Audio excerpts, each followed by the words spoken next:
الکریم اما بعد فاعوذ باللہ من الشیطان الرجیم بسم اللہ الرحمن الرحیم۔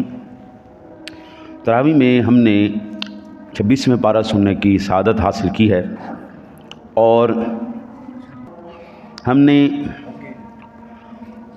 سورہ احقاف سے آغاز کیا تلاوت کا، اور احقاف یمن کی اس سرزمین کا نام ہے جہاں قوم عاد آباد تھی۔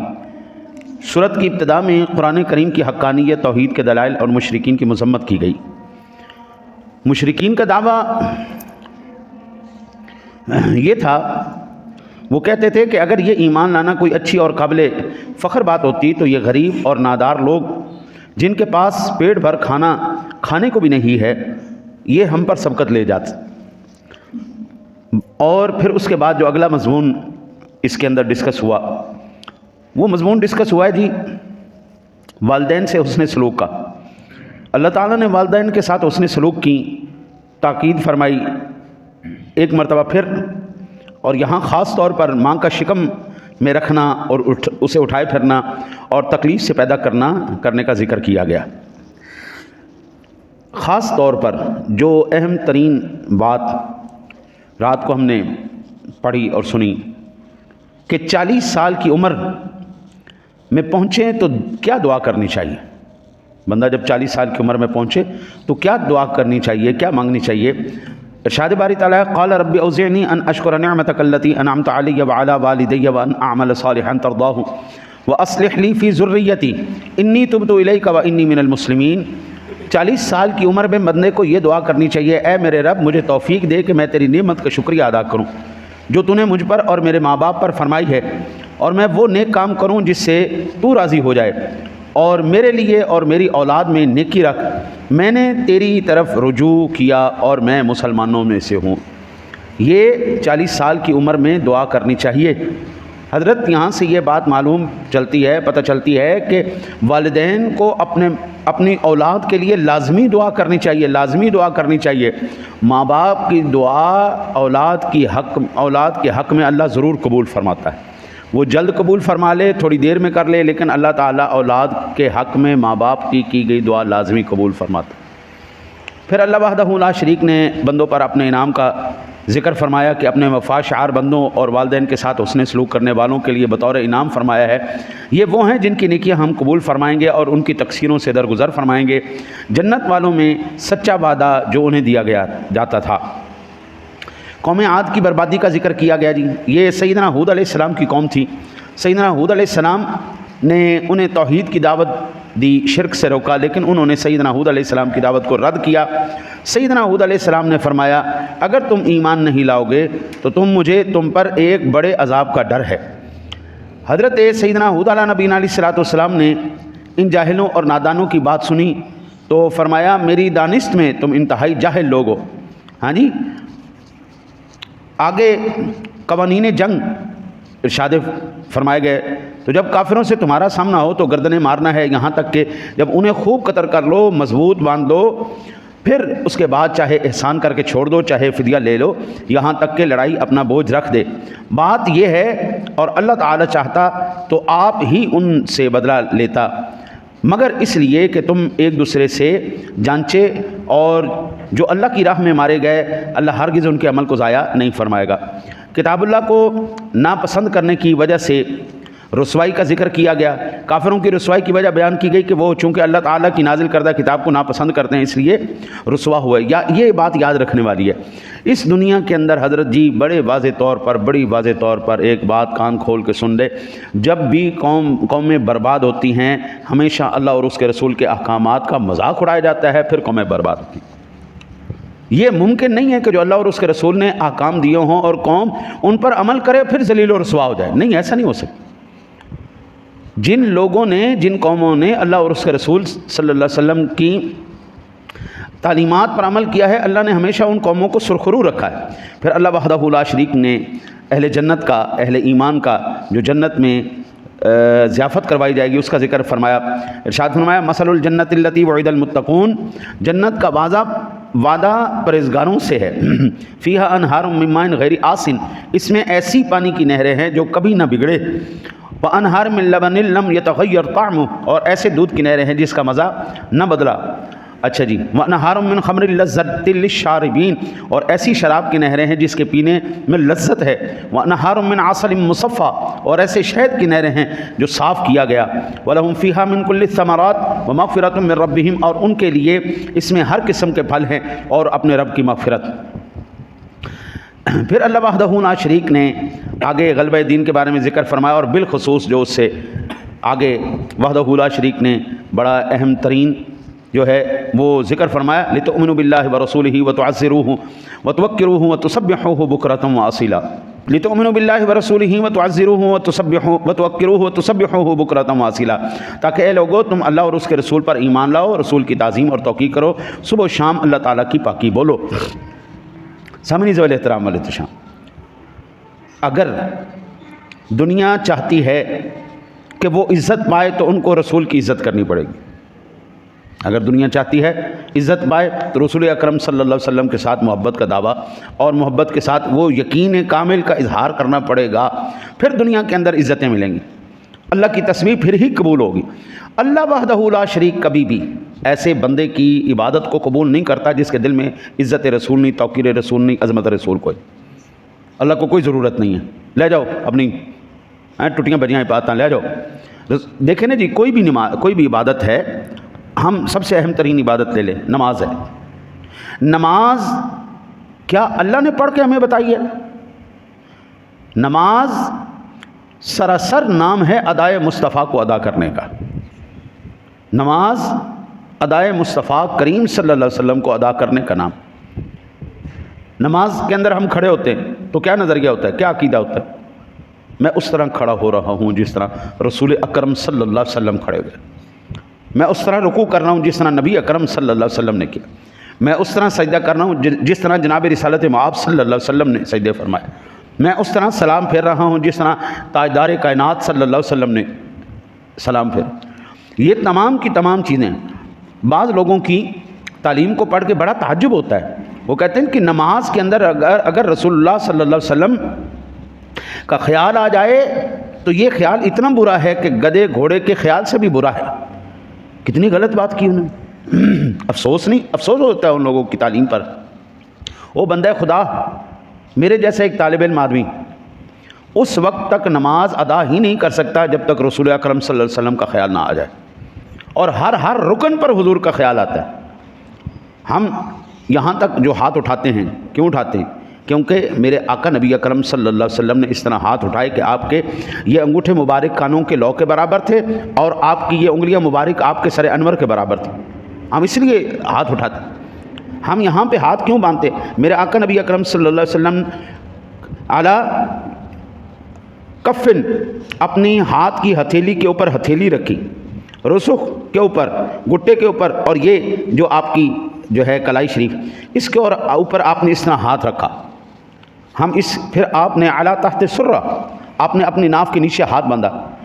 ہم تو یہاں تک اٹھا رہے ہیں تو حضور کا خیال آ رہا ہے، ہاتھ کے اوپر ہاتھ رکھ رہے ہیں تو حضور کا خیال آ رہا ہے، اپنے گٹے کو پکڑ رہے ہیں تو ہمیں حضور کا خیال آ رہا ہے، اپنی کلائی کے اوپر ہاتھ رکھ رہے ہیں، انگلیاں رکھ رہے ہیں تو حضور کا خیال آ رہا ہے، ناف کے نیچے باندھ رہے ہیں تو حضور کا خیال آ رہا ہے، ہم قیام کر رہے ہیں تو حضور کا خیال آ رہا ہے، رکوع کر رہے ہیں تو ہمیں حضور کا خیال آ رہا ہے، حضور نے رکوع کس طرح فرمایا، رکوع میں ہاتھ آپ نے کہاں رکھے، ہم بیٹھتے ہیں تو یہاں پر میں نے حدیثیں لکھ کر بھی لگا دی ہیں کہ حضور سرور دو عالم صلی اللہ علیہ وسلم کی ذات گرامی بیٹھتے کس طرح سے، بیٹھتے ہوئے آپ اپنی رانوں کے اوپر ہاتھ کیسے رکھتے تھے، آپ اپنا پیر ایسے اٹھاتے تھے، انگلیاں قبلہ کی رخ رکھتے تھے، ایک پیر کو بچھا کر اس کے اوپر بیٹھتے تھے، پھر اس طرح حضور نے قادہ فرمایا، قادہ اخیرہ فرمایا، اس طرح پھر سلام فرمایا، پہلے ادھر پھر فرمایا، پھر ادھر فرمایا۔ ہم تو ہر ایک بات پر حضور کے خیال کے علاوہ ہمیں کوئی خیال ہی نہیں آتا۔ پھر پورا قرآن الحمد کی الف سے لے کے والناس کی سین تک جتنا بھی آپ قرآن پڑھ لیں، یہ قرآن سارا کس نے پڑھا ہے؟ یہ کس نے دیا؟ حضور سرور دو عالم۔ آپ جہاں سے بھی پڑھیں گے، اب پورے قرآن کی صورتوں کو کھول کے دیکھیں، کس نے پڑھا؟ حضور نے پڑھا۔ تو اگر کیسے آپ بغیر حضور کا خیال لائے نماز پڑھ سکتے ہیں؟ التحیات للہ والصلوات والطیبات پڑھتے ہیں، سبحان ربی العظیم پڑھتے ہیں، سبحان ربی الاعلیٰ پڑھتے ہیں، سمیع اللہ لمن حمدہ پڑھتے ہیں، کس مقام پر آپ حضور کو بلا سکتے ہیں؟ حضرت جی قرآن کا یہ ان الذین یبایعونک انما یبایعون اللہ ید اللہ فوق ایدیہم، اس آیت کو ہم کدھر لے جائیں گے؟ محبوب جو تمہاری بیعت کر رہے تھے وہ اللہ ہی کی بیعت کر رہے تھے، اور ان کے ہاتھوں کے اوپر اللہ کا ہاتھ تھا، اور جس واقعے کی طرف اشارہ کروایا جا رہا ہے اس واقعے میں سب سے اوپر حضور سرور دو عالم صلی اللہ علیہ وسلم کا ہاتھ تھا، اس واقعے میں اور اس ہاتھ کو اللہ اپنا ہاتھ کہہ رہا ہے۔ وَمَا رَمَيْتَ إِذْ رَمَيْتَ وَلَٰكِنَّ اللَّهَ رَمَىٰ، محبوب کریم علیہ الصلوۃ والسلام جب آپ مار رہے تھے آپ نہیں مار رہے تھے بلکہ اللہ مار رہا تھا۔ وَمَا رَمَيْتَ إِذْ رَمَيْتَ وَلَٰكِنَّ اللَّهَ رَمَىٰ، اللہ مار رہا تھا۔ ہم کہاں پر حضور کا خیال ختم کر سکتے ہیں؟ او بابا، تو پھر جہاں ہر جگہ پر اذان میں حضور کا ذکر، کلمے میں حضور کا ذکر، نماز میں حضور کا ذکر، جنازے میں حضور کا ذکر، قبر میں حضور کا ذکر، قرآن میں حضور کا ذکر، حدیث میں حضور کا ذکر، دنیا میں حضور کا ذکر، حشر میں حضور کا ذکر، کدھر لے کے جائیں گے؟ قرآن فرماتا ہے وَمِنَ اللَّيْلِ فَتَہَجَّدْ بِهِ نَافِلَةً لَكَ عَسَىٰ أَن يَبْعَثَكَ رَبُّكَ مَقَامًا مَحْمُودًا۔ پیارے محبوب، کل قیامت والے دن ہم آپ کو مقام محمود عطا فرمائیں گے، اور مقام محمود کیا ہے جناب؟ فقط اتنا سبب ہے انعقاد بزم محشر کا کہ ان کی شان محبوبی دکھائی جانی، اور کائنات کے ساری انسانیت جناب آدم علیہ نبینا علیہ الصلوۃ والسلام سے لے کر آخری انسان تک جس پر سور پھونکا جائے گا، آخری انسان تک، جب تک ساری انسانیت در رسول پر نہ آ جائے اللہ تعالیٰ آگے حساب شروع کروانے والا نہیں ہے۔ اس وقت تک حساب کتاب بند رہے گا۔ جب حضور سرور دو عالم صلی اللہ علیہ وسلم کی ذات گرامی سجدہ فرمائیں گے، پھر اللہ اذن عطا فرمائے گا محبوب ارفع راسک یا حبیب، سنیا ذرا سر اٹھانا، سل توتا مانگ، کیا مانگتا ہے، ہم تجھے آج سر کچھ عطا فرمائیں، فشفع تو شفع، محبوب شفاعت کرنا، آج تو ہم صرف تیری ہی شفاعت کو قبول کریں گے۔ پھر حضور جب تک شفاعت کا دروازہ نہیں کھولیں گے کہ بلا کیسے آپ جان چھڑا سکتے ہیں، تو بجائے اس کے کہ بندہ مجبور ہو کے مانے، بہتر نہیں ہے مجبور ہونے کی بجائے مسرور ہو کے مانے، ٹھیک ہے نا جی۔ پھر ہم نے جو پڑھا غلبہ دین کی جد و جہد کرنے والوں کے اوصاف بیان فرمائے کہ اللہ وحدہ لا شریک، ایک ایمان والے کے اوصاف کیسے ہونے چاہیے، دشمنوں کے معاملے میں انتہائی سخت ہونا چاہیے، دین کی خدمت کرنے والے مسلمانوں کے ساتھ شدید محبت کرنے والا ہونا چاہیے۔ آج لوگ مذہبی رہنماؤں سے دیکھیں، ہر جگہ پر اچھے لوگ بھی ہوتے ہیں، برے لوگ بھی ہوتے ہیں، دنیا کے اندر کوئی ایسا مقام نہیں ہوتا جہاں پر کوئی بھی شعبہ، آپ کوئی بھی شعبہ لے لیں۔ اب اللہ تعالیٰ معاف کرے، اللہ تعالیٰ معاف کرے، مجھے ایک ساتھی نے ایک ویڈیو بھیجی، میں نا اس وقت سے بڑی تکلیف میں ہوں۔ بیت اللہ شریف کے اندر خواتین جو ہے وہ آہوزاری کر رہی ہیں کعبہ شریف کو، اس کی دیوار کو پکڑ کے، غلاف کو پکڑ کے، ایک آدمی وہاں پر بھی بدتمیزی کر رہا ہے خواتین کے ساتھ، ہاں جی، ان کے ساتھ غلط حرکتیں کر رہے ہیں۔ اب آپ اندازہ کریں نا جی، کیا ہم اس وجہ سے کہ بیت اللہ شریف کے اندر ایسے حرام خور جاتے ہیں، ہم بند کر دیں بیت اللہ شریف کو؟ بابا ہر جگہ پہ گندی طبیعت کے لوگ، گندی سوچ کے لوگ ہر جگہ پہ موجود ہوتے ہیں۔ کون سا محکمہ ہے جس محکمے میں آپ کہتے ہیں کہ اس میں برا نہیں؟ اسکول کا محکمہ ہے، کالجوں کا محکمہ ہے، یونیورسٹیوں کا محکمہ ہے، پولیس کا محکمہ ہے، فوج کا محکمہ ہے، کوئی دنیا کا آپ محکمہ بتا دیں کہ یہاں پر جی ساری 100% بالکل ٹھیک ٹھاک پروگرام ہے، کہیں پر غلط بات نہیں۔ جو لوگ صحیح ہیں کیا ان کی عزت نہیں کی جائے گی، ان کا اکرام نہیں کیا جائے گا؟ اب ہم اس معاملے کو دیکھیں کہ جس طرح ہر محکمے کے اندر غلط لوگ موجود ہیں، ہمارے محکمے کے اندر بھی غلط لوگ موجود ہیں، وہ امام ہیں، وہ خطیب ہیں، وہ عالم، لیکن ان کا رویہ بالکل ٹھیک نہیں، ان کے مزاج بالکل نہیں ٹھیک۔ ان لوگوں سے پرہیز کریں، اور جو اچھے لوگ ہیں ان کے تکریم کریں۔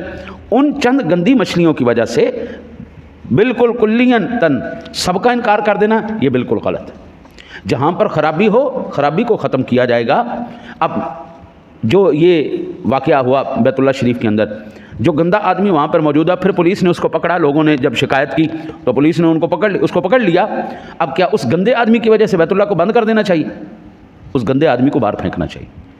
اس محکمے میں اگر گندے لوگ آ جائیں تو گندوں کو اٹھا کے باہر پھینکو، ان گندوں کی وجہ سے اچھوں کا اکرام کرنا نہیں چھوڑنا۔ آج اس دنیا کے اندر یہ یہودی اور عیسائی گمراہ ترین قوم کیوں ہو گئی؟ ان کا کوئی مذہبی پیشوائی کوئی نہیں، چبل قسم کے ان کے پادری ہیں، بالکل بیوقوف جاہل ترین لوگ۔ وہ کیوں ہوئے؟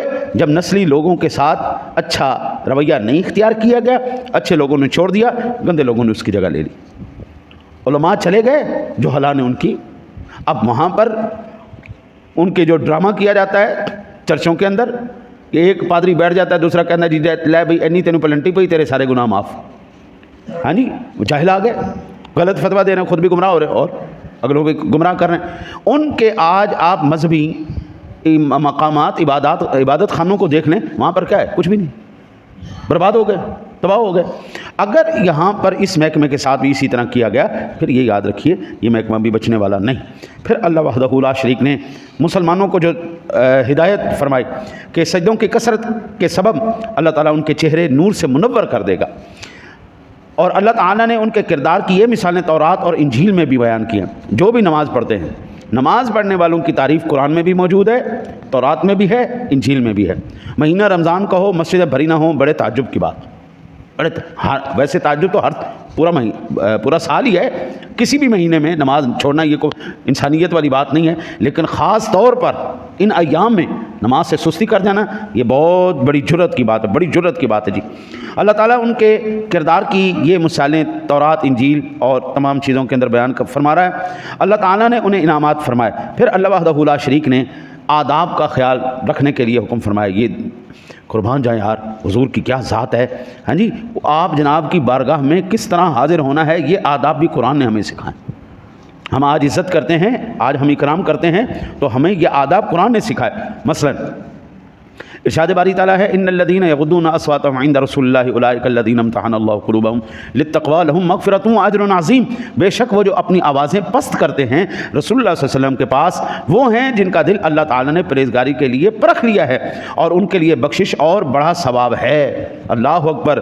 بھائی حضور کی بارگاہ میں جانا ہے، خبردار آواز کو نیچی رکھو، حضور سے آواز نہیں اونچی ہونی چاہیے۔ چار بندے بیٹھے ہو نا، بات کر رہے ہو، تو دوسرے کی آواز فطرتاً اونچی ہو جاتی ہے، اپنی آواز کو سنانے کے لیے فطرتاً اونچی ہو جاتی۔ فرمایا بھائی اپنی فطرت کو ذرا سنبھال کے رکھو، خبردار آواز میرے محبوب سے نیچے رکھو، یا اللہ اگر ہم اونچی آواز کر لیں تو کیا ہوگا؟ فرمایا ان تحبط اعمالکم وانتم لا تشعرون، تو تمہارے سارے اعمال برباد کر دوں گا اور تمہیں خبر بھی نہیں ہونے دوں، برباد ہو جائیں گے، بالکل کوئی خبر نہیں ہونا۔ پھر اللہ وحدہ لا شریک نے معاشرتی آداب کی تعلیم بڑی خوبصورت انداز میں دی۔ مسلمانوں کو معاشرتی آداب سکھائے، ان کی اخلاقی تربیت کی۔ نمبر 1، تحقیق کے بغیر کوئی بھی خبر قبول نہیں کرنی۔ یہ اور مقامات پر بھی قرآن پاک میں آیا ہے۔ ان جاءکم فاسق بنبأ فتبینوا ان تصیبوا قوما بجہالۃ فتصبحوا علی ما فعلتم نادمین۔ یہ پورا ذکر ہے، بغیر کسی تحقیق کے خبر کو قبول نہیں کرنا۔ نمبر 1، بدگمانی نہیں کرنی، وہ انج کر دو گا، انج کر دو گا، انج کر دو گا۔ بدگمانی کر کے جاؤ گے کدھر بابو؟ آج اگر آپ کے اوپر حد جاری نہیں ہو رہی، اس کا مطلب یہ نہیں ہے کہ اللہ کا قانون بدل گیا، اس کا یہ مطلب نہیں ہے۔ اس کا مطلب یہ ہے کہ اب خوفناک عذاب کے لیے تیار ہو جائے۔ یہ حساب ہوگا، لیکن اب اگلے جہان میں ہوگا۔ یہاں پر کوئی کسی کا پیسہ مار دے، یہاں پہ نہیں دے، نہ دے، طاقتور آدمی ہے نہ دے، لیکن کل حشر والے دن اللہ سے بڑا طاقتور کوئی نہیں ہے، وہ لے کے دے گا، اور وہ پھر اس صورت میں نہیں ہوگا، وہ نیکیوں کی صورت میں ہوگا، یا پھر اس کے گناہ اس کے پلے ڈالے جائیں گے۔ پھر غیبت نہیں کرنی، غیبت نہیں کرنی۔ پھر اگلا جو اخلاقی ہمیں سبق دیا، کسی کا نام نہیں بگاڑنا، ٹینگا، چھوٹو، کاڑو، موٹو، فلانا فلانا نہیں، بھائی جو اس کا نام ہے اس کے نام سے اس کو پکارو۔ کسی کا مذاق نہیں اڑانا، کسی کا مذاق نہیں اڑانا۔ ہو میرا رب بڑی غیرت والا ہے، جب تک بندہ کسی کا مذاق اڑائے، جب تک اللہ تعالیٰ اس کو اس جرم کے اندر نہ شریک کر دے، اللہ موت نہیں آنے دیتا۔ اس لیے بابو غیبت کر کے، چغلی کر کے، نام بگاڑ کے، بدگمانی کر کے، کسی کے اوپر غلط خبر کے اوپر یقین کرنے سے کیا مل جائے گا؟ کچھ بھی نہیں ملنا۔ پھر مسلمانوں کے دو گروہ لڑ پڑیں تو صلح کروا دو، ہاں جی، یہ نہیں کہ ایک دے پیچھے ٹور پاؤ تو دوسرے دا سر پاڑ دو، نہیں ایسا نہیں کرنا۔ حق پر جو گروہ ہو اس کا ساتھ دو۔ عزت والا وہ ہے جو زیادہ پرہیزگار ہے۔ ہمارے معاشرے کے اندر عزت کا معیار کیا ہے جی؟ پیسہ، سیٹ، مرتبہ۔ جو جتنے پیسے والا ہے، جتنا چاہے وہ جتنا مرضی گندا آدمی، کردار کا جتنا مرضی گندا ہے، پیسے نے اور سیٹ نے اس کے کردار کو چھپا دیا۔ اللہ کہتا ہے نہیں، میرے نزدیک ان اکرمکم عند اللہ اتقاکم، جو تم میں سے زیادہ پرہیزگار ہے میرے نزدیک وہی عزت والا ہے، اور حقیقی عزت وہی ہے جو اللہ اور اس کے رسول کی درگاہ سے ہمیں ملتی ہے۔ اللہ سے دعا ہے اللہ تعالیٰ آپ کو مجھے عمل کی توفیق عطا فرمائے۔